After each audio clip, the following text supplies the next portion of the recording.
Ik wil net zeggen, van, jij nog gepraat van die oorlog in Noord-Afrika. Ik heb ook gekend waar daar als kelner gewerkt had, bij de officiersbenatie. Er zijn een aan die officieren allemaal uit de storaga en niet drank. Van die goed waar oorgebleven op die tafel. En ze zei van zo, dat je nou tent toe sakkelen, die was tent toe net lam geraakt. En doodgerukt. En dat je nou wakker wordt die ochtend, toen scheen die zon, weet je, lei op zijn rug. Hij zei, toen zat de aasvoel langzaam. De aasvoel kijk je maar zo. Hij zei nou hop je aasvoel zo. Hij zei nou, weet je gaat bij die zachtplekjes beginnen. Je bent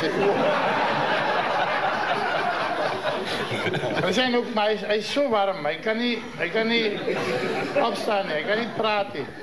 Ik zei, maak het net zijn knieën zo.